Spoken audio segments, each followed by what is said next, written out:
Good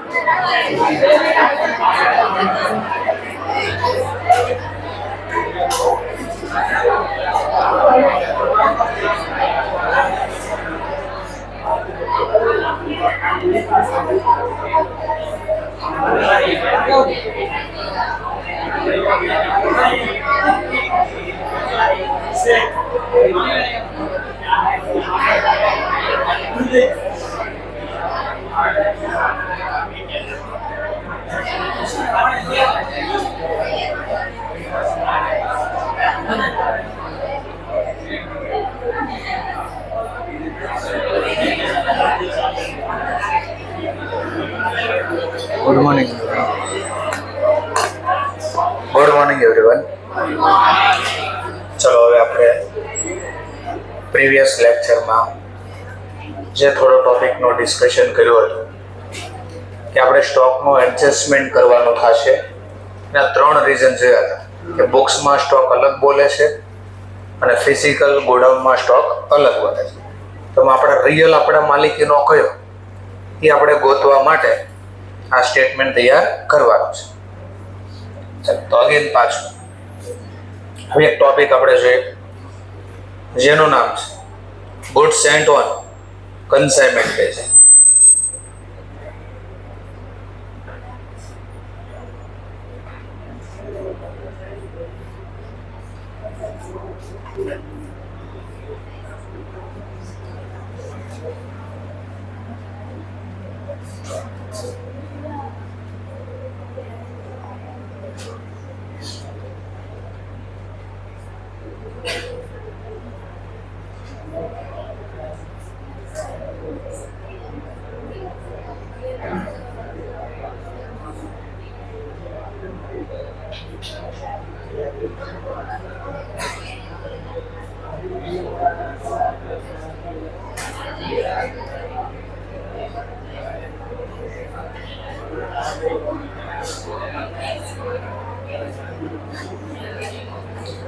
ચલો આમાં શું હોય, જો goods sent on consignment base જેટલા પણ ઇન્ડિયાની અંદર અથવા વર્લ્ડમાં જે કંઈ મોલ ચાલે છે ત્યાંના ઉપર હાલે છે કન્સાઇનમેન્ટ બેઝિસ.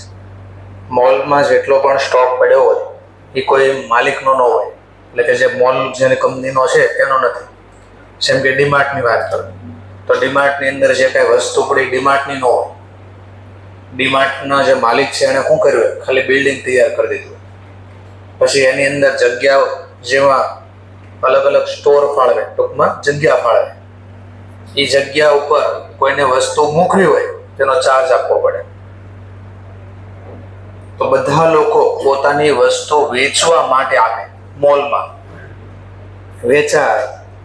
તો જે કંપની, જેમ કે સમજવા માટે ક્રોમાની અંદર એપલે વસ્તુ પોતાની મોકલી, તો જો વસ્તુ વેચાય તો એપલની, ન વેચાય તો એ એપલની, પ્રોફિટ થાય કે લોસ થાય એ એપલનો. ક્રોમાને કંઈ લેવા દેવા નહીં, ક્રોમાને માત્ર એક જ વસ્તુ હારે લેવા દે. વસ્તુ વેચાશે તો કમિશન આપી દેવાનું, પ્લસ દર મહિનાનું ભાડું આપી દેવાનું, લાઇટ બિલ આપી દેવાનું અને સેલરી આપી દેવાની. તો જેટલા પણ મોલ ચાલે છે કયા બેઝે ચાલે છે, કન્સાઇનમેન્ટ. તો સમજવા માટે માની લો આ ક્રોમા છે એટલે મોલ છે, તો આની અંદર કોઈ પોતાની વસ્તુ વેચવા મોકલે, જેમ કે પાર્લે નો બોલો તો એક ઓર બોલો, ચલો માને સમજવા માટે આઈટીસી નામની કંપની છે. એ પોતાના ચોપડા છે, આવે ને આઈટીસી ના ચોપડા, ક્લાસમેટના ચોપડા કંપનીના છે. તો માની લો એને ક્રોમાની અંદર આ ચોપડા વેચવા આપ્યા. ઓર બીજું સમજાવો, આઈટીસી ની બદલે ઓર બોલું તમને. માની લો સેમસંગ વાળાએ પોતાના એસી ક્રોમાને વેચવા માટે આપ્યા, મોબાઈલ વેચવા માટે આપ્યા. તો આ જે વ્યક્તિ વસ્તુ મોકલે, સેન્ડ કરે છે, ગુડ સેન્ડ કરે છે, આ જે ગુડ્સ સેન્ડ કરે છે, આ જે મોકલનાર છે એને કન્સાઇનમેન્ટના બિઝનેસમાં કન્સાઇનરના નામથી ઓળખાય. એટલે વસ્તુ મોકલનાર, ગુડ સેન્ડ કરનાર છે. પણ સર કન્સાઇનમેન્ટ એટલે આ જે વસ્તુનો જથ્થો મોકલ્યો, પાર્સલ મોકલ્યો, આ વસ્તુના જથ્થા કે પાર્સલને કહેવાય કન્સાઇનમેન્ટ. વસ્તુ કે વસ્તુનો જે જથ્થો મોકલ્યો એના પાર્સલને ઇંગ્લિશમાં શું બોલાય? કન્સાઇનમેન્ટ. અને આ જે જથ્થો મોકલ્યો, ગુડ્સ મોકલા, એ મોકલનારને કયા નામથી ઓળખાય? કન્સાઇનર. એ માલિક હોય, ઓનર હોય. આ વસ્તુનો ઓનર છે, માલિક છે. આ રિસ્ક બધું આનું હોય, રિસ્ક એન્ડ રિવોર્ડ. રિવોર્ડ એટલે બીજી રીતે કહું તો પ્રોફિટ લોસ. બધો પ્રોફિટ લોસ કોનો રહે? કન્સાઇનર. કન્સાઇનર એટલે કોણ?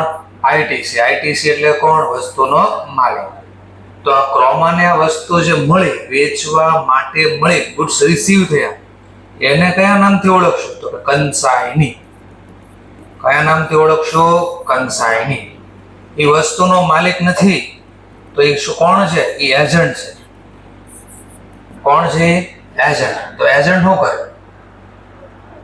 તો સર્વિસ આપે. એજન્ટ શેની સર્વિસ આપે?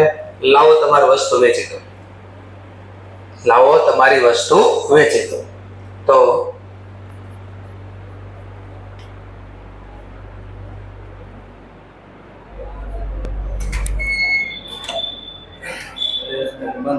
હમણાં 5 મિનિટમાં બંધ કરે.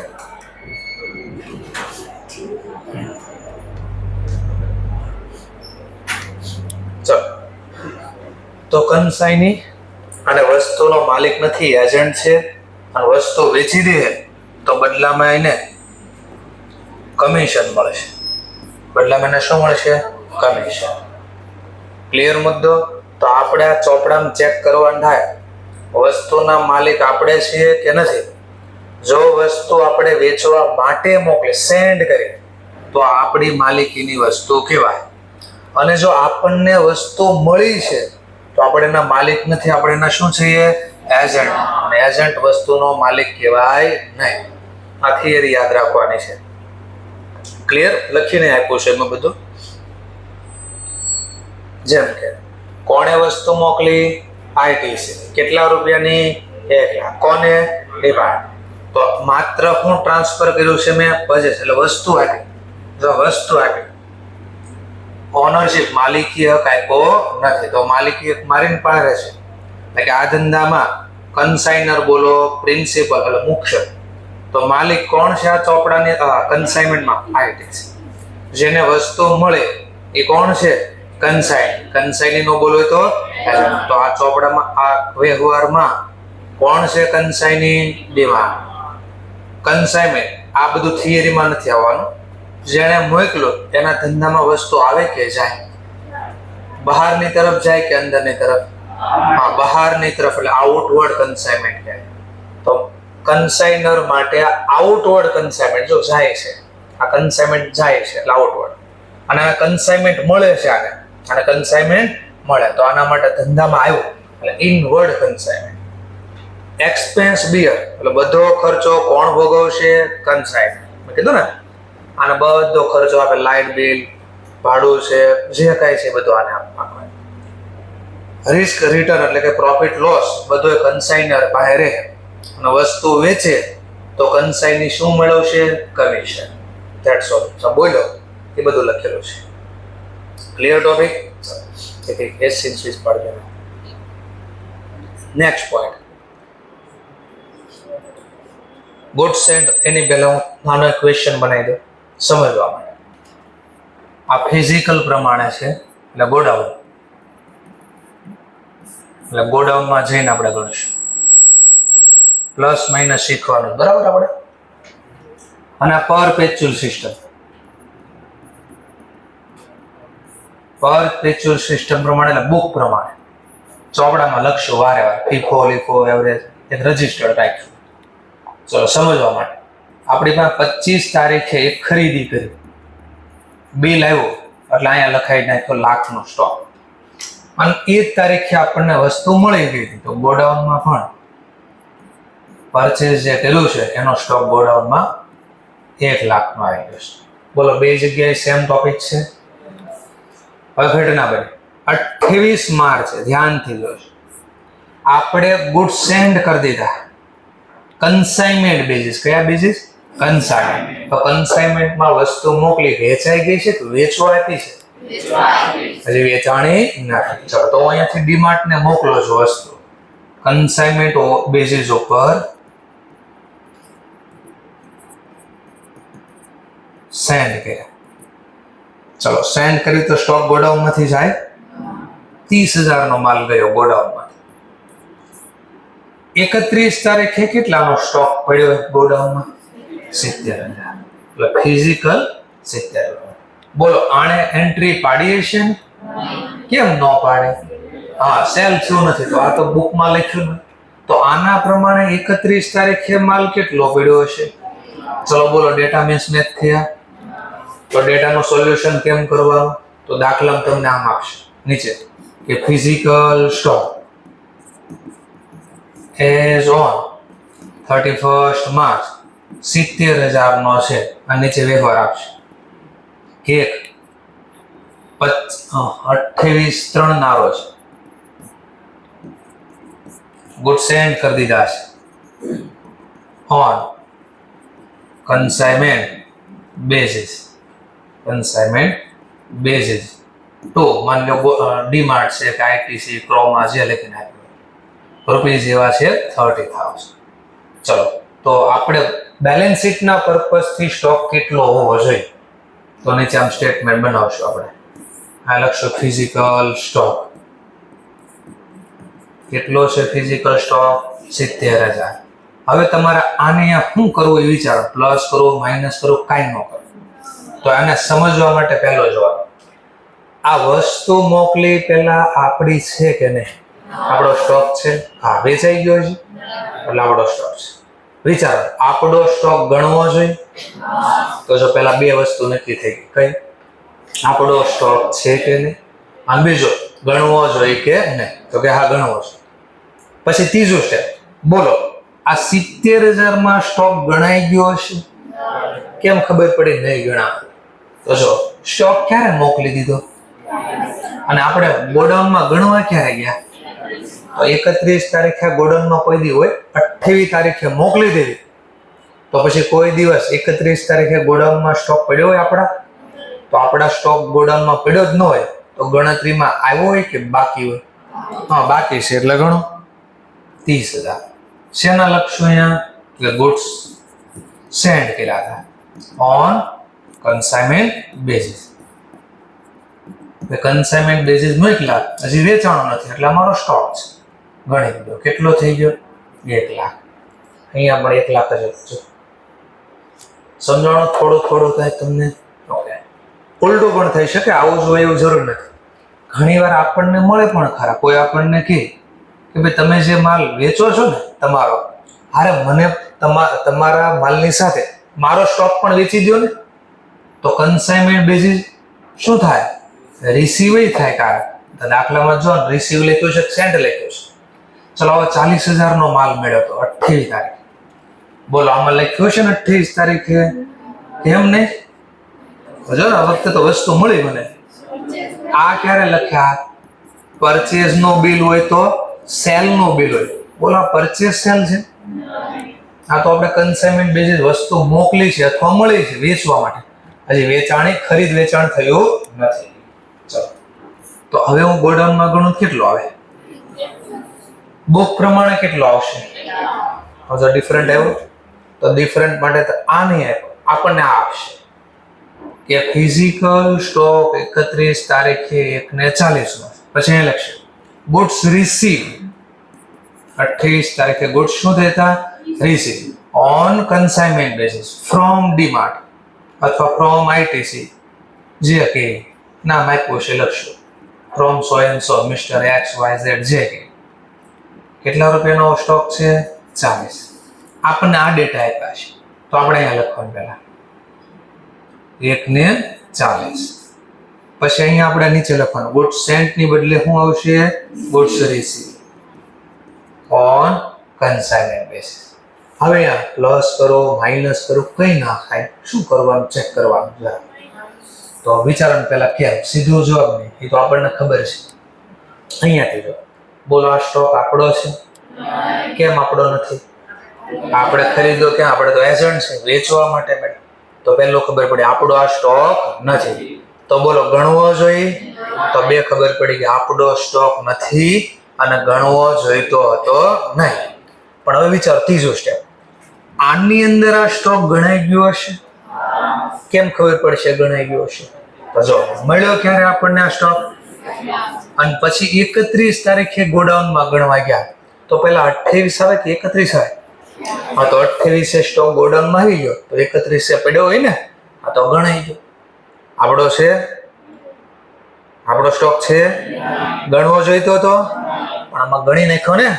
હવે ધ્યાનથી સાંભળે, નકર ગણ્યો થઈ જવાનું છે. નકર આપણો સ્ટોક નથી અને ખોટો ગણાઈ ગયો, કેન્સલ કરવા માઇનસ.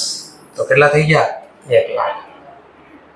તો રિસીવ બેઝિસ મળી પણ શકે, મોકલી પણ શકે. એટલે દાખલામાં વર્ડ્સ તમારે જોઈ લેવાના. તો જો એડજસ્ટમેન્ટના ટોપિક 4 શીખી ગયા. કયા 4 શીખ્યા જરા ચેક કરો.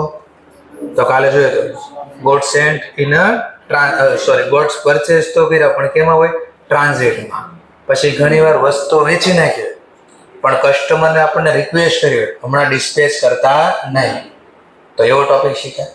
ત્રીજો શીખ્યા ગોડ્સ આપણે મોકલા પણ હોય, મળ્યા પણ હોય. કયા basis? Job work basis.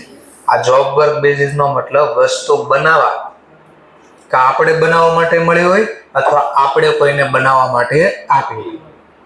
Clear? ચોથો શીખ્યા સેન્ટ ઓન કન્સાઇનમેન્ટ. કન્સાઇનમેન્ટ બેઝિસમાં વસ્તુ વેચવા માટે મોકલી શકવી અથવા આપણને મળી પણ શકે વેચવા માટે. આપણે સિમ્પલ જોવાનું, જે વસ્તુ મોકલે એ એનો માલિક હોય. વસ્તુ મોકલનારને કયા નામથી ઓળખશો? કન્સાઇનર. જેને વસ્તુ વેચવા માટે મળી હોય એ કોણ કહેવાય? એજન્ટ. એજન્ટ કોઈ દી વસ્તુનો માલિક હોતો નથી. આ યાદ રાખવાનું છે. જો અહીંયા વસ્તુ આપણને શું થઈ અને જેને વસ્તુ મળે એ કોણ છે? જેના ગુડ્સ મળે એ કોણ છે? કન્સાઇન. કન્સાઇની કોણ હોય? એજન્ટ. માલિક હોતો એટલે માલિક એક આપણી પાસે નથી તો અહીંયા છે. જો એટલે આ વસ્તુ આપણી હતી નહીં અને નહોતી અને આમાં ગણાઈ ગઈ એટલે માઇનસ થઈ. ક્લિયર? ચલો છેલ્લો point, goods sent on approval basis or return basis. Goods sent on approval or return basis. જેટલા પણ મેડિકલ સ્ટોર ચાલે છે, જેટલા પણ કરિયાણાના બિઝનેસ ચાલે છે, જેટલા પણ બેકરી વાળા છે, જેટલા પણ ડેરી વાળા છે, એ બધાના ઉપર બિઝનેસ કરે. કયા basis? goods sent on sale or return basis, approval basis, return basis. શું હોય આમાં? આમાં આપણે વ્યક્તિ તરીકે સેમ કે સમજવા માટે એક આઈટીસી વાળાની એક પ્રોડક્ટ છે, એપી નૂડલ્સ, ઈપી નૂડલ્સ કે એપી નૂડલ્સ એવું કઈ નામ આવે છે, એવું કંઈક છે ને? હા, ચલો સર એવું નામ ન ખબર, અમને બીજું ક્યાંક નામ આપો. ચલો બિંગો ટેડે મેડે, આયાનું છે બિંગો ટેડે મેડે, બહુ ખબર બ્રેકમાં તો. ચલો પછી બીજું ક્યાંક કોલ્ડ ડ્રિંક્સ એના છે બહુ બધા, બહુ કોલ્ડ ડ્રિંક્સમાં આ છે. પછી આશીર્વાદ આટા, એ આનું સાઇટી છે, બરાબર છે. પછી આ બાજુ ખાસ હશે પેલી સિગરેટ પીવો છો તમે, યાદ હોય તો ગોલ્ડ ફ્લેમ, યાદ છે ને? હા, તો એ કોની છે? એ આની છે, ગોલ્ડ ફ્લેમ. તંબાકુ નહીં ખાવાનું એવું લખ્યું આવે. પેલા ખેની ગુટખા નહીં ખાવાના, ખેની અમારે જિંદગી બરબાદ કરી નાખી. તો અમે જે લોકો ખેની હશે એ લોકોએ થોડું ધ્યાન રાખવાનું, બરાબર? અડધાને ખબર નહીં પડે હું કહું છું. બરાબર? આઈટીસ આણે પોતાની પ્રોડક્ટ ધ્યાનથી સાંભળજો વેચવી છે. આ લોકો માર્કેટમાં નવા છે. માર્કેટમાં કોઈ વસ્તુ નવી લોન્ચ કરે ને લોકો પડાપડી કરી મૂકે કે હાલો નવી વસ્તુ આવે. જેમ કે સમજવા માટે, હું પહેલી વાર ઇન્ડિયાની અંદર મોબાઈલ બહાર પાડું છું. હું જેવા મોબાઈલ બહાર પાડીશ એટલે લોકો પડાપડી કરી મૂકશે, આ કંપનીનો જ ફોન લેવાય, આ કંપની બહુ સરસ નવી આવી છે માર્કેટમાં, કોઈ ઓળખતું નથી આને, આ કંપનીના ફોન લેવાય. બહુ વેચાય કે નહીં ફોન? એક ફોન ન વેચાય. 50,000 રૂપિયા 30,000 રૂપિયા તમારે આપવાના એવી કંપનીને જેને તમે ઓળખતા નથી. ઓર સમજાવો, ચાઇના વાળાની કોઈ એક કંપની આવી જેને આપણે ઓળખતા નથી, એ કંપની કઈ નવું માર્કેટમાં લાવે. જેમ કે ગાડીની વાત કરો, ઇલેક્ટ્રિક ગાડી આવી, બરાબર છે, તો ઇલેક્ટ્રિક ગાડીને આપણે ઓળખતા નથી ચાઇના કંપનીને, અને એ ગાડી બહાર પડે માર્કેટમાં તો કોઈ ખરીદે નહીં. કેમ ન ખરીદે? કારણ કે પહેલા તો તકલીફ હાલ શેક નહીં હાલ એ જ નથી ખબર આપણને. લઈ લીધી, ચાલો ખરાબ થઈ રિપેર કરવા ક્યાં જાવ? સર્વિસ સ્ટેશન તો છે નહીં. વેચવા જશો તો લે કોણ? માની લો ન ગમે, હવે નથી બરાબર હાલતી, વેચી નાખે. વેચવા જશો કોઈ કસ્ટમરે નહીં મળે, એટલે લોકોને ગભરા મળે. એમ વેચવા વાળાને ગભરામણ હોય. જેમ કે આઈટીસી આ ડીમાર્ટ ને વસ્તુ કે છે, તો લઈ લેને ભાઈ, તારા મોલમાં મૂકી દે છે, વેચી નાખજે તું બધી વસ્તુ, હું તને વેચું છું. આ ડીમાર્ટ ને ગભરામણ નહીં હોય ત્યાં આની પાસે વસ્તુ લીધી, નહીં વેચાય તો આમાં સ્ટોક પડ્યો રહે ને, અને પાછળ એક્સપાયરી ડેટ લખી હોય, તો સ્ટોકની ડેટ પૂરી થઈ ગઈ તો, અને વેચાણું નહીં તો એ જથ્થો ફેંકી દેવો પડે. તો આને તો પૈસા રોક્યા અને 1 રૂપિયો ન મળે, લોસ થઈ જાય હેવી. એટલે કોઈ પણ વ્યક્તિ આ નવી પ્રોડક્ટ લેવા તૈયાર ન થાય. અને પ્રોડક્ટ જ કોઈ ધંધામાં પડી ન હોય. આ મોલની અંદર પ્રોડક્ટ તમે ક્યારે એવું બન્યું? મોલમાં ગયા જે વસ્તુ ન પડી ને એ તમે લઈને લઈ આવ્યા હોય.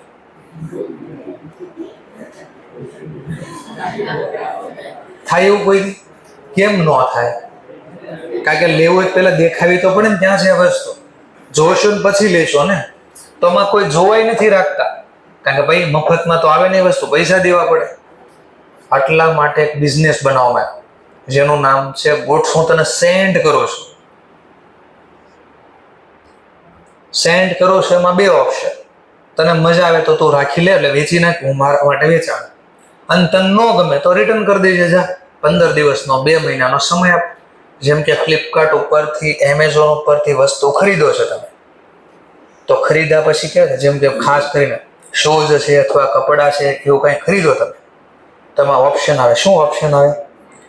તમારે 5 દિવસ 7 દિવસની અંદર 10 દિવસની અંદર વસ્તુ પાછી મોકલી શકશો. તો વિચારો, હવે ડીમાર્ટ ફ્લિપકાર્ટમાંથી વસ્તુ ખરીદી લીધી આપણે, બોલો એનો સેલ થઈ ગયો કહેવાય? મોકલ્યું ત્યારે માની લો સેલ ગણી નાખે, એકચ્યુઅલ સેલ થઈ ગયો. એકચ્યુઅલ સેલ ક્યારે થાય? ઓલો સમય જે આપ્યો 10 દિવસ પૂરો થઈને આપણે વસ્તુ પાછી ન મોકલી તો એને કન્ફર્મ થઈ ગયું, હા હવે સેલ પાક્કો. પણ 10 દિવસની અંદર તો પાછું મોકલવાનો મારા પાસે ઓપ્શન હોય, ક્યાં સુધી એના માટે એકચ્યુઅલ સેલ કહેવાય નહીં. તો બસ આ પ્રોગ્રામ બનાવવામાં આવ્યો કે શું કે હું તને હાલે વસ્તુ બધી મોકલું તારા ગોડાઉનમાં, તને એમ લાગે તારાથી વેચાઈ જાય તો વેચી નાખ. નથી વેચાતો તારે તો ટેન્શન નો, તારે 1 રૂપિયો નથી દેવાનો. અત્યારે જેટલું તારાથી વેચાય એના પૈસા નહીં તારે મને દેવાના. અને જે માલ તું નથી વેચી શકતો હું તને મહિનાનો સમય આપું છું, 15 દિવસનો સમય આપું છું, 1 વીકનો સમય આપું. આટલા દિવસમાં તારે વેચવાનું. નો વેચાય ત્યારથી તો તું મને રિટર્ન કરી દેજે. એટલે મેં તને સેન્ડ કર્યા, તને ગમે તો તું રાખી લે, તને ન ગમે તો તું તારા કસ્ટમરને વેચી નાખ, અને જે પૈસા આવે મને દેજે. એક પણ માલ નો વેચાણો તો તને સ્ટ્રિક્ટ સમય આપો છો, 1 મહિનો 15 દિવસ કે 1 વીક. એ 1 વીક પૂરો થાય એની પહેલા તારથી ન વેચે મને પાછો આપે. હા, પણ વીક પૂરું થઈ ગયું અથવા 15 દિવસ પૂરા થઈ ગયા પછી હું પાછું નહીં લઉં, પછી હું સેલ કરીશ. તો હવે આપણને કેમ ખબર કે આપણા માટે સેલ થઈ ગયું કે સ્ટોક છે? આણે આ વસ્તુ મોકલી આઈટીસી, મહિનાના અંતે માની લો 28 તારીખે મોકલી, સમજવા માટે 22 તારીખે સ્ટોક મોકલ્યો, 22 તારીખે મોકલ્યો, 15 દિવસ ઉધારી સમય છે. ક્યારે પૂરો થાય? ક્રેડિટ ટાઈમ 15 દિવસ છે. Credit time 15 days. અંદાજે આપણે એક્ઝેક્ટ ડેટા ના 7 એપ્રિલ. એપ્રોક્સ ક્યારે પૂરા થાય? 7 એપ્રિલ. સમજવા માટે એક્ઝેક્ટ ડેટ જોતા. પણ એની પહેલા વાર્ષિક હિસાબ દિવસ આવી જાય ને 31. હવે મારો ક્વેશ્ચન છે, આઈટીસી 31 તારીખે આને સ્ટોક ગણી શકે છે, લાખનો માલ મોકલ્યો છે,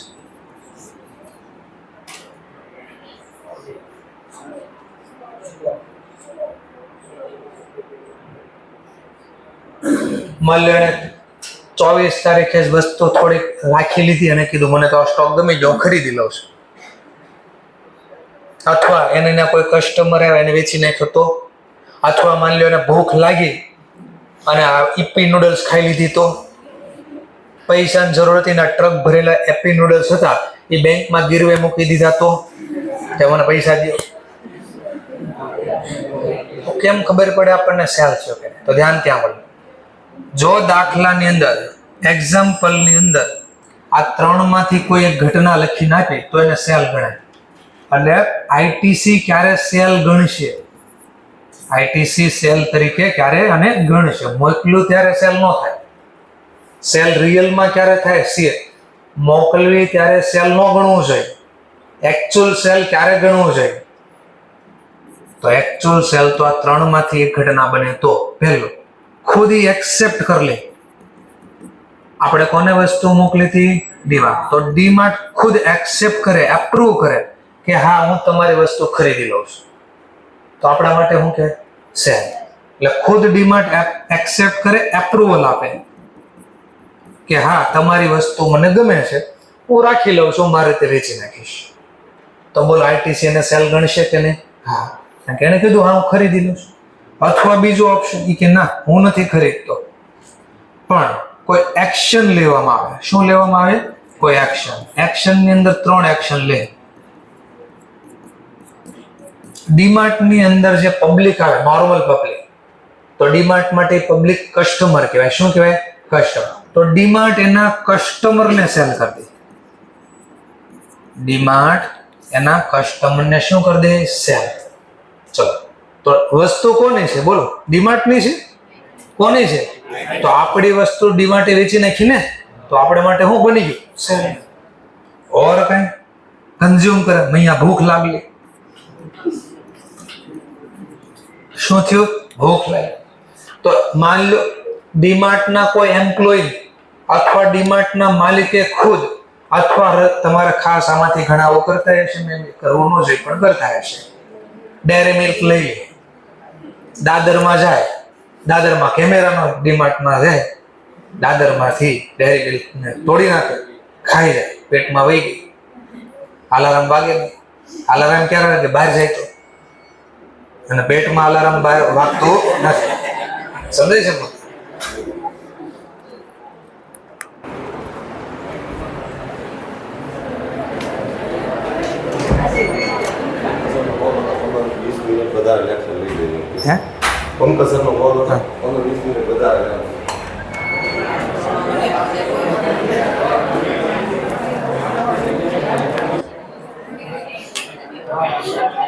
ઓકે, તો વિચારો ડીમાર્ટ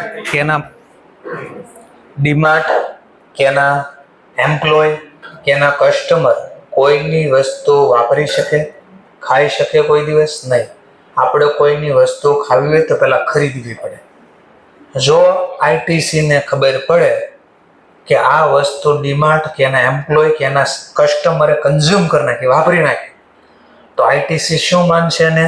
સેલ. એવી રીતે માની લો સોની કંપનીએ પોતાના મોટા ટીવી ક્રોમામાં મોકલ્યા કે હાલો આ મહિનાનો સમય આપો, તમારાથી વેચાય તો વેચજો, ન વેચાય તમને મારી ટીવી પાછી આપી દઈશ. આવું કીધું. 15 દિવસનો સમય. પણ વચ્ચે ઓલી આઈપીએલ ની હમણાં મેચ ગઈ, તો ક્રોમાના જે માલિક છે એને ઘરે બહુ બધા મહેમાન આવ્યા. કે ટીવી આજ તો આઈપીએલ ની ફાઇનલ મેચ છે, આજ તો મોટા ટીવીમાં 100 ઇંચના મોટા ટીવીમાં આપણે જોવાનું થાય છે આઈપીએલ. ટેન્શન થોડું લેવાનું, આપણો ખુદનો મોલ છે ક્રોમા કે હાલો એકાદ સોનીનું ટીવી ઉપાડો 100 ઇંચનો, ઘરે મૂકી દો, મેચ જોઈ લો, 1-2 દિવસ પછી પાછો ટીવી શોરૂમમાં મૂકી દો. વાપરી શકે કોઈ વાપરવા દે? તમે તમારો ફોન નવો હોય, લીધો હોય, એવી કન્ડિશન તમને આપી હોય, નો ગમે તમારે પાછો આપી દો, પણ સરિયા જેટલી વાપરેલો ન હોવો જોઈએ, અને તમે ખોલ્યો ફોન ન ગમ્યો તો હવે શું કરશો? તો તમારા ફ્રેન્ડને તમારે વાપરવા આપી દો, અને એમાં શું વાંધો? આપણને ક્યાં ગમે છે? લે પછી નહીં. શું કન્ડિશન હતી? નો ગમે તો યુઝ કર્યા વગરની વસ્તુ પાછી આપવાની. આ તો યુઝ કરી નાખી, કન્ઝ્યુમ કરી નાખી, વાપરી નાખી. તો કોઈ વસ્તુ વાપરી છે, ખરીદા પહેલા કોઈની વસ્તુ વાપરી શકાય નહીં. અને વાપરી તો સામેવાળો એને શું ગણશે? સેલ. અને ત્રીજો ટોપિક પ્લેસ કરી દે. શું કરી દે? પ્લેસ. પ્લેસનો મતલબ ગીરવે મેકો. બેંકમાં શું કરી દેવો? ગીરવે. જેમ કે બહુ બધા ટીવી પડ્યા હતા અને ક્રોમાને પૈસાની જરૂર પડી.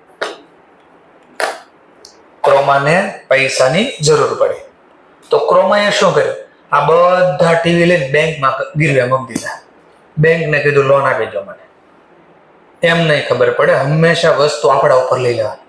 એટલે હમણાં ઝડપથી આવડશે. જો જેમ કે મારે પૈસાની જરૂર પડી, મેં કીધું 25-30 લાખની જરૂર છે, મકાન લેવું છે. હવે શું કરું? લોન લેવાની થઈ. બેંકે કીધું કઈ ગીરવે આપો? ગીરવે આપવા કાંઈ નથી મારા પાસે અત્યારે, તો મકાન લઈને પછી ગીરવે આપીશ. બેંક કીધું એમ નહીં, પહેલા ક્યાંક ગીરવે આપો. હવે શું કરવું? પછી યાદ આવે, એક આઈડિયા આવ્યો. મેં કહ્યું નીચે બહુ બધી ટુ વ્હીલ પડી છે, 100 ટુ વ્હીલ પડી છે. એક ટ્રકને બોલાવ્યો મેં, આવો ફટાફટ ટ્રક આવ્યો નીચે. જેટલે તમારી 100 ટુ વ્હીલ પડી છે એવું જ કીધું. ટ્રકમાં ભરી દીધી, બેંકને આપી દીધી ગીરવે. લોન લઈ લીધી 30 લાખની. 100 ગાડી એટલે કેટલા રૂપિયાની થાય ખબર છે? અત્યારે એક ગાડીના 1 લાખ ને માન લો જૂની છે નવી, 50,000 એવરેજ ગણો, ગુણ્યા 100 કરજો. પૈસા જ પૈસા. તો બોલો આ કરી દઉં ને, ગીરવે મેં કીધી હોય ને, તમને શું વાંધો છે? હા સર, હું તો હાલી લઉં, મને શું વાંધો? મને કાંઈ વાંધો નથી, પણ જેની હોય એને તકલીફ હોય. તો જો સમજાણ કે આપણી વસ્તુ આમદન કોઈને ગીરવે મૂકવા દેવી નહીં. આપણે ચોખવટ, તમારે ગીરવે મૂકીશ કોઈ વાંધો, પેલા આટલા રૂપિયા મને આપી દે, પછી તમારી વસ્તુ. તમારે ગીરવે મૂકો તો એ ભલે, વાપરો તો એ ભલે, ભંગાર માંગજો તો મને કઈ લેવા દેવા નહીં. તો એનો મતલબ જો આઈટીસી ને ખબર પડે કે આપણે જે વસ્તુ ડીમાર્ટને આપી હતી અને ડીમાર્ટ એને પ્લેસ કરી દીધી છે. શું કરી છે? પ્લેસ, એટલે ગીરવે મૂકી. તો આઈટીસી એને શું માનશે? સેલ. કારણ કે બેંક પેલા માંગે. બેંક એમને ગીરવે ન લઈ લે. હું ટ્રક ભરીને ગયો, બેંક લઈ ન લે. બેંક ત્યાંનું માલિકી એક લાય પેલા બિલ બતાડે ખરીદીનું તાવ. તો એનો મતલબ ડીમાર્ટ ખરીદીનું બિલ કે હા મેં ખરીદી લીધો આ બિલ, આવું પૂરું. અને ખરીદીનું બિલ બન્યું એટલે આના માટે શું થઈ ગયું? સેલ. તો આ થાય. અને ત્રીજો ટોપિક ટાઈમ જે આપ્યો હતો ને 1 મહિનો 15 દિવસ એ પૂરો થઈ જાય. Time expired. એટલે ક્રેડિટ ટાઈમ જે આપ્યો હતો એ પૂરો થઈ જાય. તો આપણે સ્ટ્રિક્ટલી કીધું કે હું તને 15 દિવસનો સમય આપું, તારે ખરીદવું હોય તો તું ખુદ ખરીદી લે, તારે નથી ખરીદવું તો તારા કસ્ટમરને વેચી દે, તારે ખુદ વાપરવું તો વાપરવા મળે, અથવા તારા કસ્ટમર વાપરશે, અથવા તું બેંકમાં ગીરવે મૂકી દેશ. તો હું તને શું ગણીશ આ વસ્તુને? સેલ. અથવા તને જે સમય આપ્યો એ સમયમાં તાર વસ્તુ નથી જોતી તો પાછી મોકલી, તો હું રિટર્ન લઈ લઈશ. પણ જે સમય આપ્યો એ પૂરો થઈ ગયો અને પછી પાછું મોકલીશ તો હું નહીં લઉં, તો એને સેલ ગણીશ. ક્લિયર મુદ્દો? તો આને શું કહેવાય? તમારે ટ્રાય કરવા ડેમો લઈ લેવાનો. એકાદો ફોન, મોબાઈલ અથવા મોબાઈલ કરતા રિટર્ન જે થતો, એકાદા નાઇકીના 10,000 વાળા શૂઝ મંગાવી લેવા. ઓકે, ડીમાર્ટમાંથી, ફ્લિપકાર્ટમાંથી, જ્યાંથી મંગાવાય નથી, મંગાવી લીધા. એમાં ક્રેડિટ ટાઈમ આપ્યો 5-10 દિવસ. તો આપણે શું કરવાનું? 10 દિવસ પૂરા થઈ જાય પછી 12માં 13મા દિવસે રિટર્ન મોકલી દેવા. ઓકે, કેમ નહીં? ઓપ્શન રિટર્નમાં છે, ઓપ્શન ક્લિક કરશો ને તો ઓપ્શન જ નહીં હોય રિટર્ન કરવાનું. એ કે હું ટાઈમ એક્સપાયર, સમય મરી ગયો છે, તમારું કાંઈ હાલશે નહીં. ક્લિયર મુદ્દો? ઓકે, તો આ ધ્યાનમાં રાખવાનું છે કે જે વસ્તુ મોકલે એના માટે એકચ્યુઅલ મોકલ્યો ત્યારે સેલ ન કહેવાય. એકચ્યુઅલ સેલ ત્યારે કહેવાશે એક્સેપ્ટ થાય, એક્સેપ્ટ ન બોલે તો એપ્રુવલ અથવા એક્શન. એક્શનની અંદર એના કસ્ટમરને વેચે, કન્ઝ્યુમ કરી નાખે અથવા પ્લેસ.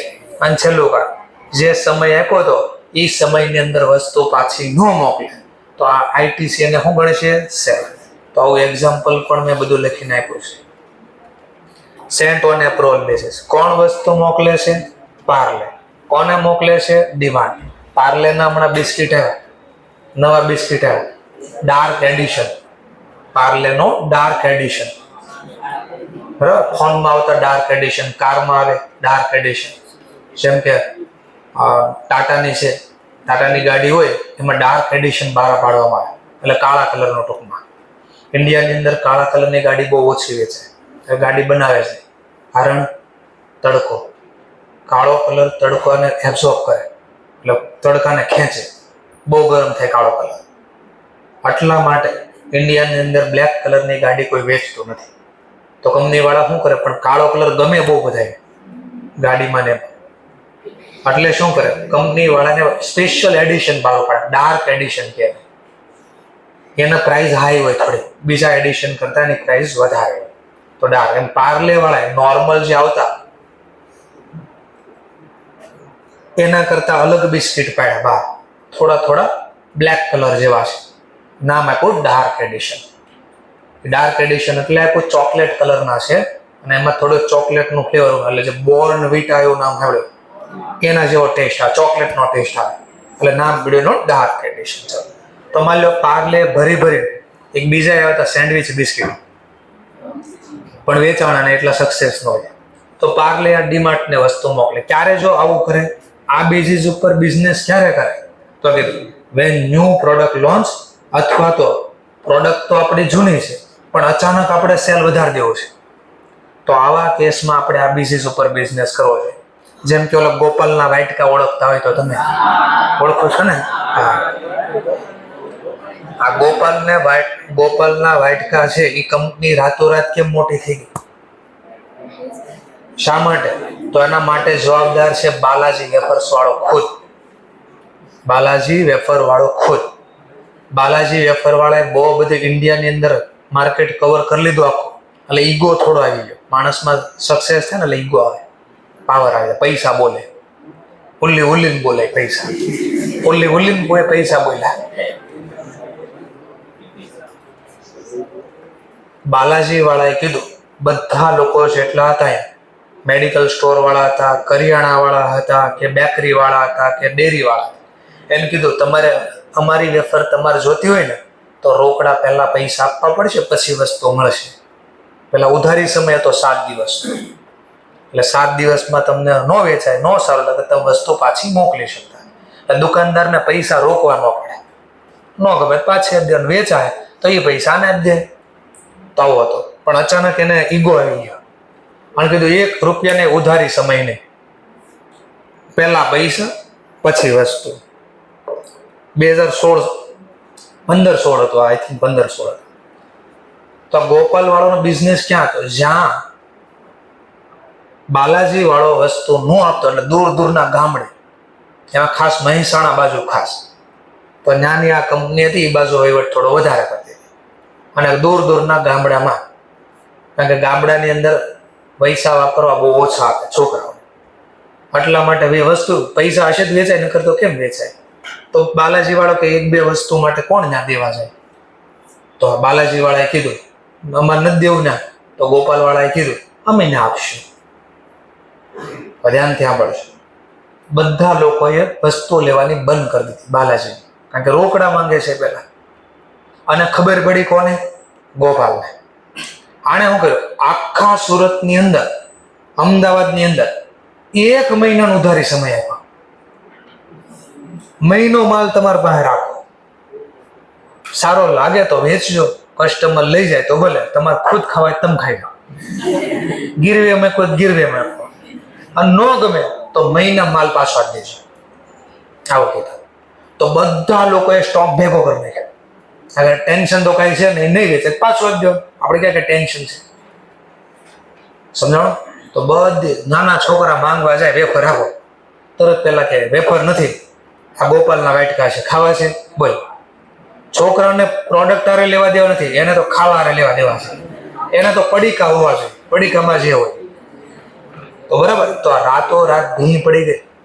કોને ભીં પડી ગઈ? બાલાજી. એને પણ ઉધારી પેલા 10 દિવસ 7 દિવસ આપતો હતો ને, 15 દિવસ ઉધારી સમય કરવો પડ્યો. એટલે કોઈથી ઈગો નહીં કરવાનો. બરાબર, ઈગો કર્યા એટલે કામમાં થઈ ગયા. તો આવી રીતે થાય, કારણ કે હતા બે એક જ. ગોપાલ એ છે, બાલાજી છે તો ભગવાનનું એક જ રૂપ, જે મોટા થાય. તો ખબર પડી ક્યારે સેલ ગણો, ક્યારે સ્ટોક ગણો. જો આ ત્રણમાંથી એક પણ ઘટના ન બને મહિનાના અંતે એટલે 31 માર્ચ, સાંભળો, વર્ષ પૂરો થાય ત્યાં સુધીમાં એક પણ ઘટના ન બને તો આઈટીસી એને સેલ ન ગણે, પછી તો એને શું ગણશે? સ્ટોક. ક્લિયર મુદ્દો? ચલો તો હું અહીંયા ટોપિક લઉં છું. બંને પ્રમાણે, ફિઝિકલ પ્રમાણે અને પરપેચ્યુઅલ પ્રમાણે. પેલા ખરીદી કરી 22/3 ના રોજ 1 લાખના ગુડ્સ પરચેઝ કર્યા. તો અહીંયા પરચેઝ વાળો પડ્યો છે. આમાં પણ બિલ છે આપણી પાસે. સુરતથી જ ખરીદેલો, તાત્કાલિક ઇમિડિયેટલી આપણને ડિલિવરી પણ મળી ગયેલી છે. સ્ટોક ગોડાઉનમાં પડ્યો. ધ્યાનથી જો, 24/3 ના રોજ ગુડ્સ સેન્ડ કર્યા. 35,000 ગુડ્સ સેન્ટ ઓન એપ્રુવલ. કાંઈ એપ્રુવલ આપો, એપ્રુવલ નથી આપો, ઓર તો પછી રિટર્ન, તો મને રિટર્ન કરી દેજો. આ બેઝિસ મેં વસ્તુ મોકલી. કઈ તારીખે? 24 તારીખે. ક્રેડિટ ટાઈમ છે 2 મંથ અથવા થોડો સમય ઘટાડો 2 વીક. 2 વીક એટલે અંદાજે રાઉન્ડ ફિગર લાવવા માટે 15 દિવસ બોલું છું. 15 દિવસનો ક્રેડિટ ટાઈમ આપ્યો. ક્યારે મોકલા મેં? 24. હવે મારો ક્વેશ્ચન આ, ધ્યાનથી જો, 31 તારીખે હું ગોડાઉનમાં સ્ટોક ગણવા મોકલીશ તો કેટલો પડ્યો હશે? 65,000. 31 તારીખે ગોડાઉનમાં 65. ચલો એ બુક પ્રમાણે કેટલો બોલતો હશે? 1 લાખ. કારણ કે એકચ્યુઅલ હજી સેલ થયું નથી. અને સેલ માની લો લખી દીધું હોય, પણ આપણે એકચ્યુઅલ સેલ ક્યારે ગણે? મોકલવી ત્યારે સેલ ગણે. એકચ્યુઅલ સેલ ક્યારે ગણે? એટલે 3 માંથી એક ઘટના બને. ચલો 31 તારીખે મને કહો, હજી એક પણ ઘટના બની, મેં કઈ કીધું, એને એપ્રુવલ આપ્યું, કોઈ એને એક્શન લીધી, અથવા જો તો 31 તારીખે સમય પૂરો થઈ ગયો, તો બોલો હવે અમારો સ્ટોક કહેવાય કે સેલ કહેવાય? તો હવે ધ્યાનથી જો, આપણને તો આમ આપ્યું હશે, ફિઝિકલ સ્ટોક એઝ ઓન 31 માર્ચના રોજ ₹65,000 નો છે. અને પછી એમ કે 24/3 ના રોજ એક ગુડ સેન્ડ કર્યા છે on approval or return basis to customer ₹35,000. ચલો હવે બેલેન્સ શીટના દિવસે કેટલો સ્ટોક ગણવો છે એ ગણીને બતાડો અમને. તો આપણે અહીંયા લખશું પહેલા ફિઝિકલ સ્ટોક 31/3 ના રોજ, બોલો કેટલો છે ફિઝિકલ સ્ટોક? 5. હવે મારો ક્વેશ્ચન, આ વ્યવહાર અહીંયા શું થાય? સીધું નહીં, મેં સ્ટેપ પડે ફોલો કરવાનું. પહેલું નક્કી કરવાનું, આ આપણો સ્ટોક છે કે નહીં? ખબર કેમ પડી? તો જો આ દાખલામાં ક્યાંય લખ્યો છે, આજે 24 તારીખે માલ મોકલ્યો હતો, ઈ એને રિટર્ન કરતા, ઈ એને એક્સેપ્ટ કર્યો, કોઈ એક્શન લીધી, અથવા જો તો સમય પૂરો થઈ ગયો, સમય આપ્યો તો 2 વીકનો, તો 31 તારીખ સુધીમાં 2 વીક પૂરા થઈ ગયા, પાછા આપવાના. તો એટલે 3 માંથી એક પણ ઘટના બની તો અમારું સેલનો શું કહેવાય? સ્ટોક. તો પહેલો ખબર પડી આપણો સ્ટોક છે. બીજું, આપણો સ્ટોક ગણવો જોઈએ. ત્રીજો સ્ટેપ, આની અંદર આ સ્ટોક ગણાઈ ગયો છે બાકી છે. કેમ ખબર પડે બાકી છે? મોકલ્યો ક્યારે અને ગોડાઉનમાં ગણવા ક્યારે ગયા? આ 24 તારીખે આપણે કસ્ટમરને મોકલી દીધો હોય સ્ટોક ગોડાઉનમાંથી, તો 31 તારીખે પછી આ માલ ગોડાઉનમાં કોઈ દી પડ્યો હોય તો ગણાઈ ગયો, બાકી હોય તો બાકી હોય તો ગણો 35,000. શું કામ ગણો? તો લોકોને ગુડ્સ સેન્ડ કર્યા હતા ઓન એપ્રુવલ બેસિસ, હવે હજી વેચાણા નથી એટલા માટે. બોલો કેટલા આવ્યા? હવે જો આમાં ખેલ ચાલુ કરવું હોય, અને બુક્સમાં તો એકદમ દાખલા ભરીને આપ્યા. કેટલા ભરીને આપ્યા વાત ન પૂછો, કેટલા ભરીને આપ્યા છે. ધ્યાનથી જો, આમાંથી હું તમને કહું,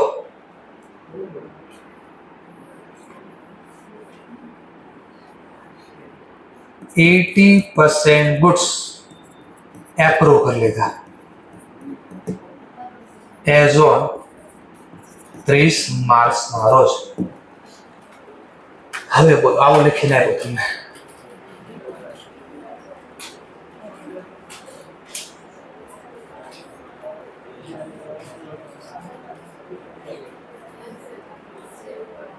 કેલ્ક્યુલેટર બેલ્ક્યુલેટર કાઢો, હથિયાર કાઢો, થોડા લડો, યુદ્ધ કરો.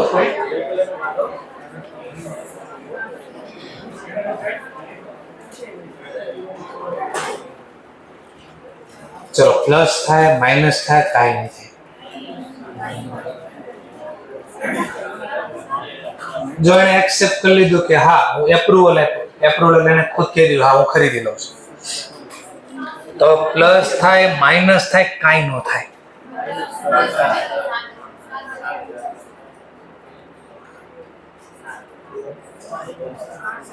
હાથ ઊંચો કરીને કહી શકાય જે જવાબ આવે, પ્લસ માઇનસ કે કાંઈ નહીં.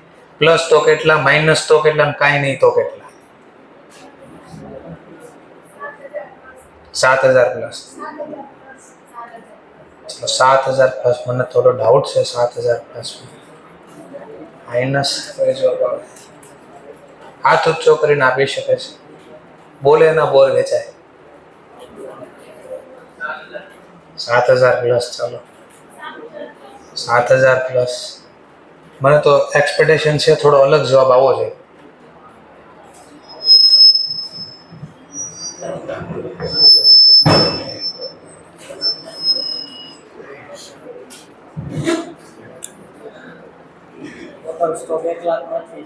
નહીં એમ નહીં, પ્લસ કે માઇનસ કેટલા કેટલા ટોટલ. અહીંયા ખાલી પ્લસ કે માઇનસ ને કેટલા કેટલા, બસ. આપણે ટોટલ ની અરે કાંઈ લેવા, આપણે તો એક્ઝામમાં અહીંયા લખવાનું પ્લસ કે માઇનસ. ઓકે ચાલો, ટોટલ અરે કાંઈ લેવા દેવા. કોઈને આવે બીજો આન્સર? ઓકે, તો રાઈટ છે ભાઈ. જે વેચાઈ ગયો, જો મેં તમને આમ શીખવાડ્યું, પહેલા ચેક કરવાનું કેટલાનો માલ મોકલ્યો, 35. એમાંથી એને કેટલા ટકા એપ્રુવ આપ્યા, અને 80%. એપ્રુવલ આપે એ આપણો સ્ટોક કહેવાય કે સેલ કહેવાય? ચલો પહેલા એટલો. બીજા વધ્યા કેટલા કેટલા, બોલો. આમાં જો આ જે બાકીનો 20% માલ એની પાસે પડ્યો છે, બોલો એમાં 3 માંથી એક ઘટના બની. આનું એપ્રુવલ આપ્યું. જો આની નથી વાત કરતો, આની વાત કરો છો. હજી 20% એની પાસે પડ્યા છે ને, બોલો આનું એપ્રુવલ આવ્યું. કોઈ એક્શન લીધી? 3 માંથી એક પણ એક્શન નહીં. બોલો સમય પણ પૂરો થઈ ગયો. જો તો 2 વીક પૂરા થઈ ગયા અહીંયાથી, તો 3 માંથી એક પણ ઘટના ન બને તો આપણો શું કહેવાય? સ્ટોક. તો પેલા હંમેશા આ ગોતવા કે આ સેલ છે કે સ્ટોક છે, એટલે ખબર પડે. માની લો આનું વાત કરીએ, બોલો આપણો આ સ્ટોક છે. પહેલો ગણવો જોઈએ, વેચાઈ જાય તો આપણો સ્ટોક નો થોડી ગણાય, ન ગણાય. ત્રીજો સ્ટેપ, બોલો આમાં ગણ્યા હતા? ગણવાના નથી, ગણાય નથી. નો પ્લસ નો માઇનસ. આનું શું? બોલો આપણો આ સ્ટોક છે, ગણવો જોઈએ. આમાં ગણાઈ ગયા છે બાકી છે? બાકી. જો ગણાઈ ગયા હોત તો, માની લો ગણાઈ ગયા હોત તો નો પ્લસ નો માઇનસ. પણ ગણાઈ ગયા બાકી છે, બાકી છે એટલે પ્લસ. ક્લિયર મુદ્દો? તો આવા દાખલા આગળ આવવાના છે તમને. તો બેઝિક થોડો કોન્સેપ્ટ સમજણો. 5 વસ્તુના એડજસ્ટમેન્ટ આવવાના છે તમારે. કઈ 5 વસ્તુના એડજસ્ટમેન્ટ આવવાના છે ચેક કરી લો.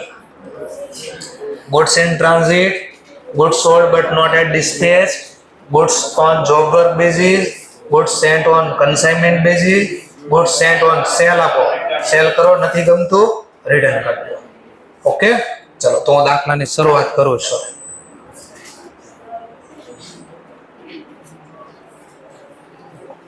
આપણે આવો બનાવવાનો છે એક્ઝામ.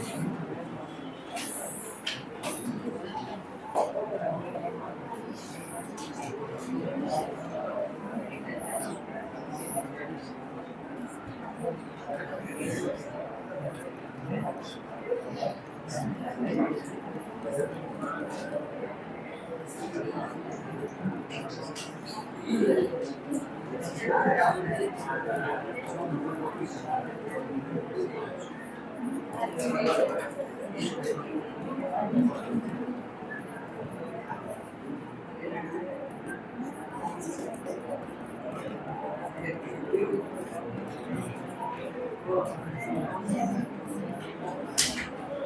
આવું વસ્તુ આપણે રેકોર્ડ કરવાની, ઇન બુક ઓફ આવું લખવાનું, આવું બનાવવાનું છે એક્ઝામમાં.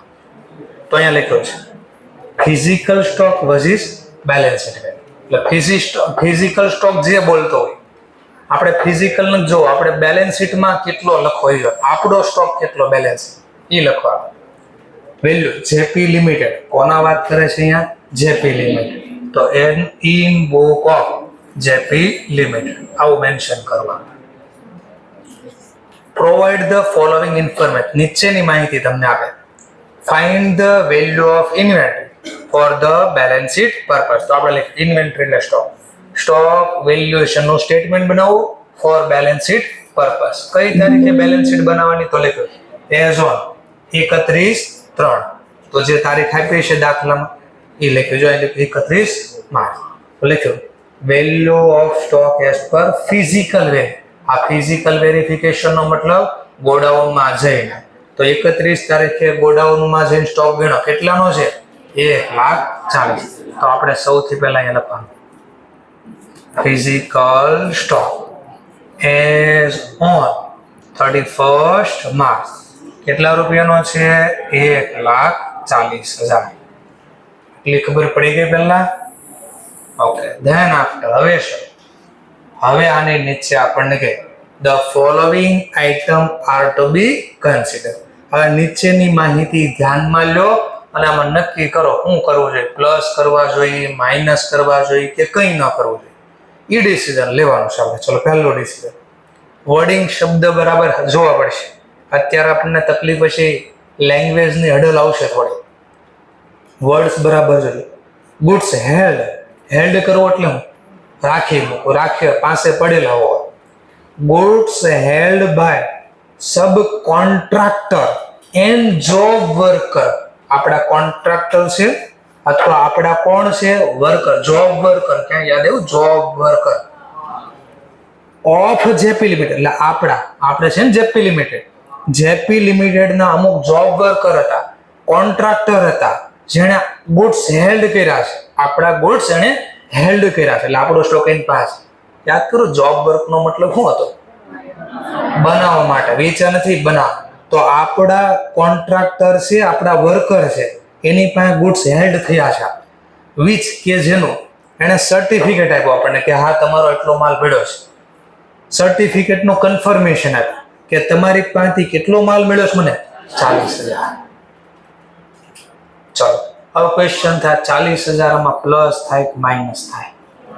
કેમ પ્લસ? હવે સમજવા માટે હું ડેટ બોલ. મતલબ 27 તારીખે આપણા જોબ વર્કરને આપણે 40,000 નો માલ આપ્યો તો બનાવવા માટે. કઈ તારીખ? 27. સ્ટોક ગણ્યો ક્યારે? તો વિચારો 27 તારીખે જો માલ મોકલી દો ગોડાઉનમાંથી તો આટલો માલ પછી 31 તારીખે ગોડાઉનમાં હોય ને? ચલો એટલું ખબર પડી. આપણે 3 સ્ટેપ ફોલો કરો. પહેલું સ્ટેપ નક્કી કરો આપણો સ્ટોક છે. બીજો સ્ટેપ ગણવો જોઈએ. ત્રીજો સ્ટેપ બોલો આમાં ગણાઈ ગયો છે કે બાકી છે? જો બાકી હોય ગણવાનું, અને ગણાઈ ગયો હોત તો કાંઈ નહીં કરવાનું. ગણવાનો તો ગણી નાખ્યો તો પછી કાંઈ ન થાય ને. ચલો માઇનસ તો ક્યારે થાય? આપણું નો ગણી નાખીએ તો. ચલો તો અહીં લખશું કયા બેઝિસ? તો કોણે હેલ્ડ કર્યા છે? Job work. Goods held by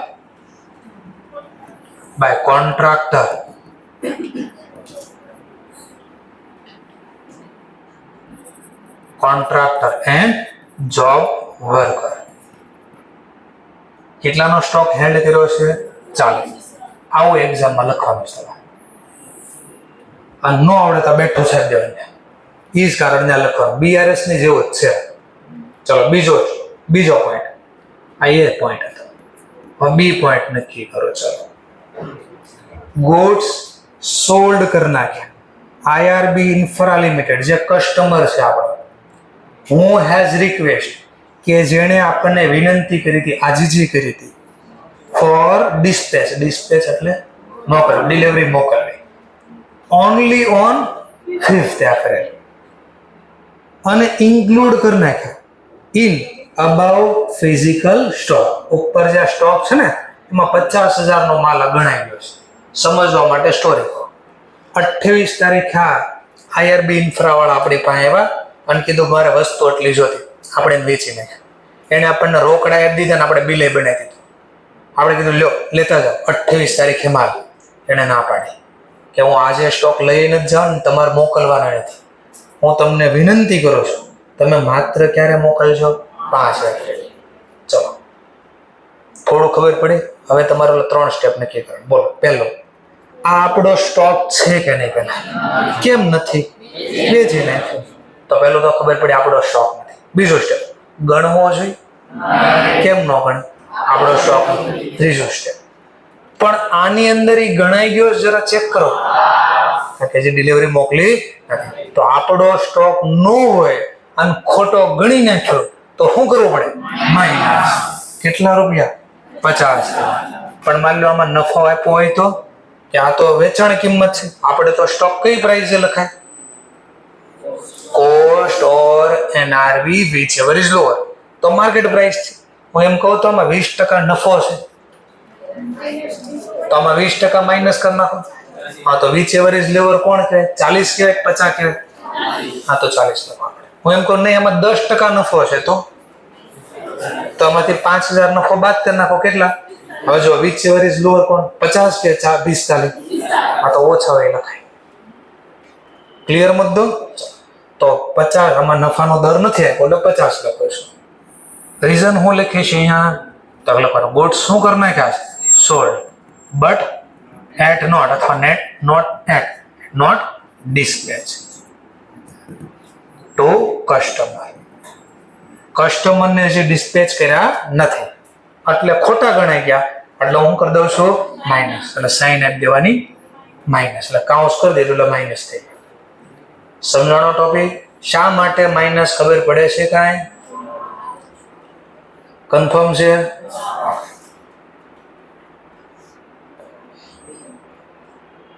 ગાય ભેંસ પાણી.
चलो तो सी ट्रांजेक्शन अपना लेशुं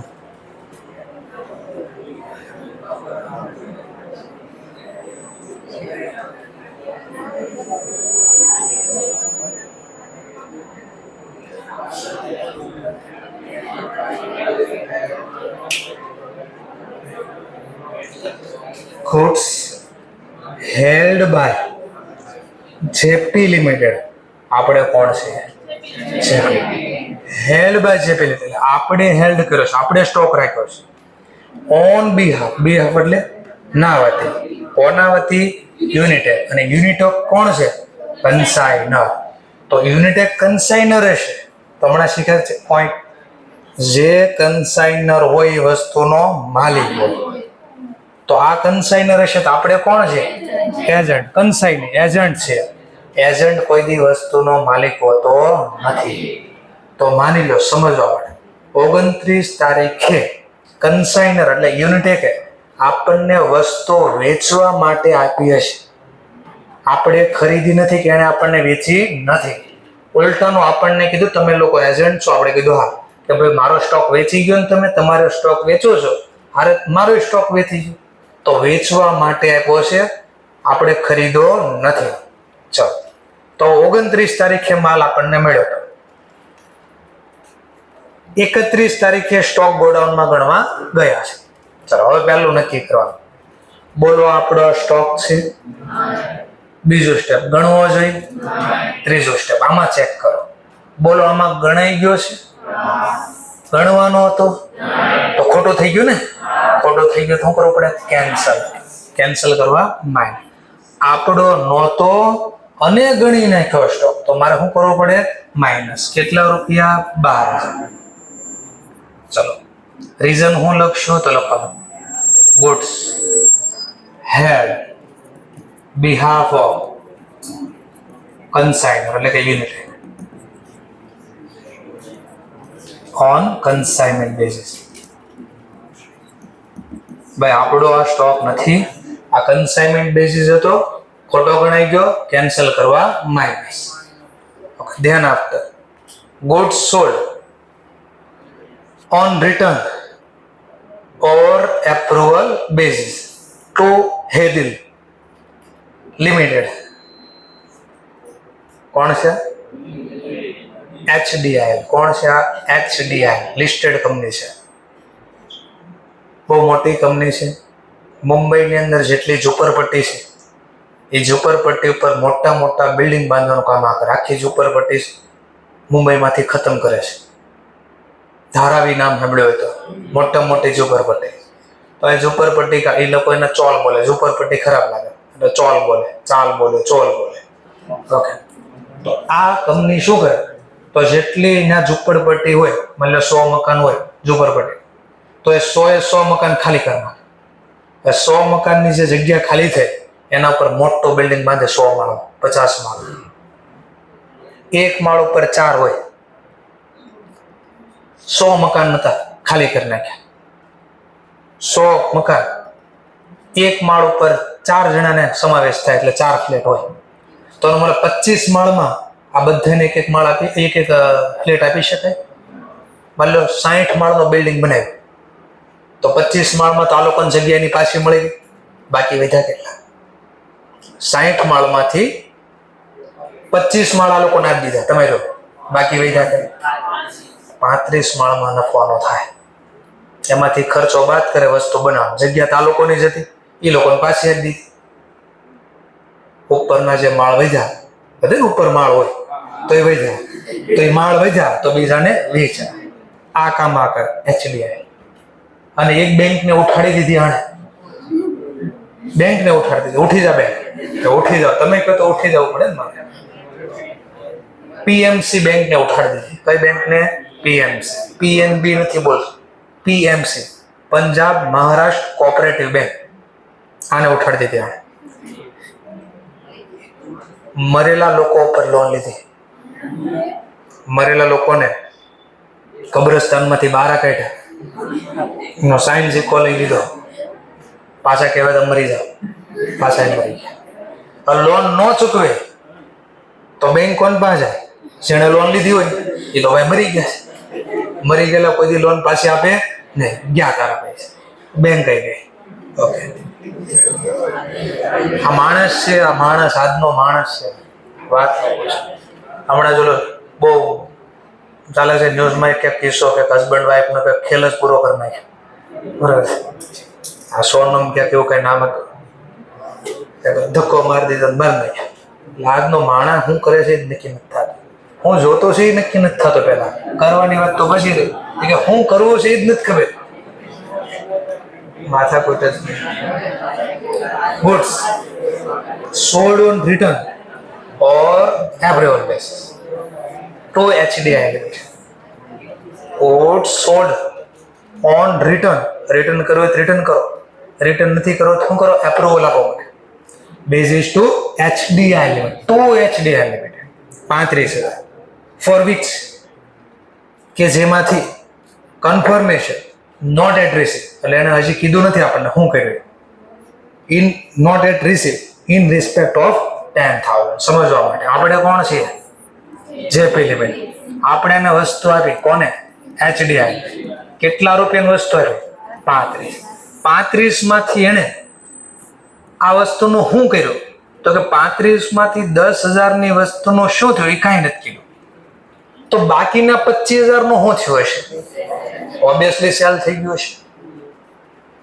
પણ આપણે 10,000 નું કાંઈ એને નથી કીધું, બીકોઝ હજી સમય કદાચ બાકી હશે, ઉધારી સમય. તો કે ઘડીક રાહ જો, 2-4 દિવસ પછી કહીશ તમને. ચલો, તો આ તો મારું સેલ થઈ ગયું. 35 માંથી 10 કાંઈ કીધું નથી, તો વધ્યા કેટલા, તો 25 નું તો સેલ થઈ ગયું છે. જો આનું કઈ ન કીધું તો આની હારે લખ્યું હોય ને. ચલો, તો એનો મતલબ શું સમજવાનો આપણે, 35 માંથી 25 નું શું થઈ ગયું, અને આનું કઈ નથી કીધું. બોલો ક્યાંય લખ્યું ટાઈમ એક્સપાયર છો, બોલો ક્યાંય કીધું એપ્રુવલ આપવાનું, કોઈ એક્શન લીધી કીધું છે નહીં. તો આપણે શું થઈ ગયું, સ્ટોક.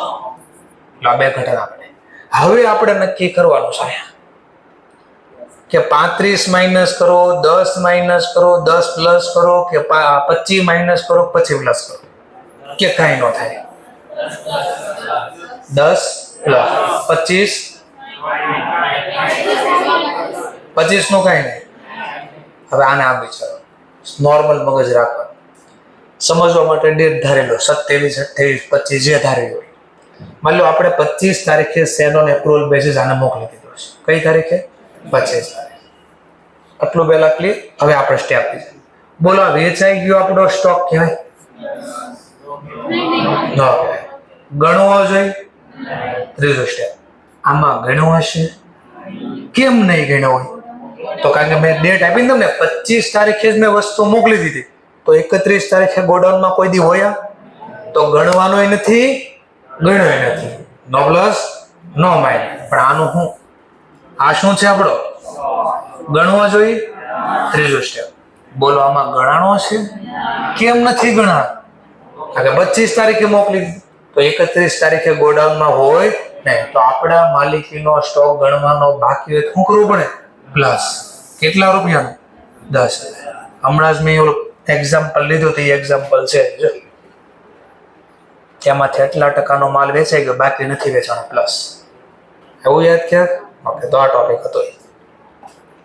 ચલો, શું લખશું, તો goods sent on approval or return basis, return basis, but no confirmation receive. આટલા સ્ટોકનું કોઈ કન્ફર્મેશન નથી મળ્યું, તો એનો મતલબ જે સમય પૂરો થયો નથી, તો આ મારો શું કહેવાય, સ્ટોક. ચલો next topic, goods purchase firm contract. એક કોઈ કંપની આરે મેં કોન્ટ્રાક્ટ કર્યો હશે, ખરીદી કરી, still in transit at a year end, વર્ષ પૂરો થઈ ગયો પણ હજી આ રસ્તામાં જ આટા મારે છે. તો પહેલો ક્વેશ્ચન, આપણો આ સ્ટોક છે કે નહીં, પહેલા કેમ ખબર પડી, હા પરચેસ. બીજો સ્ટેપ, ગણવો જોઈએ. ત્રીજો સ્ટેપ, આમાં ગણાઈ ગયો છે કે નહીં, કેમ નથી ગણો, ટ્રાન્ઝિટમાં છે, ગોડાઉનમાં છે જ નહીં. તો આપણા માલિકીનો સ્ટોક આમાં ગણાઈ ગયો, બાકી છે, હા તો બાકી છે તો ગણો, બાકી હોય તો ગણવો પડે. કેટલા રૂપિયા, 17,000. હું લખશું આમાં, લખશું શું, goods purchase, goods purchase but still in transit. પણ હજી આ રસ્તામાં છે એટલે ગણવાનો બાકી. આ રીઝન લખ્યું કેમ પ્લસ, તો એનું રીઝન લખ્યું છે. બધા ટ્રાન્ઝેક્શન પૂરા થઈ ગયા. That's all. દાખલો થઈ ગયો પૂરો.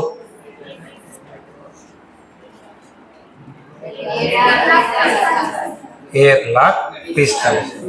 તો ઇન્વેન્ટરી બોલો કે સ્ટોક બોલો? Inventory for BS purpose. Balance શીટના પર્પઝ થી આપણે કેટલો સ્ટોક લખશું? 1,45,000.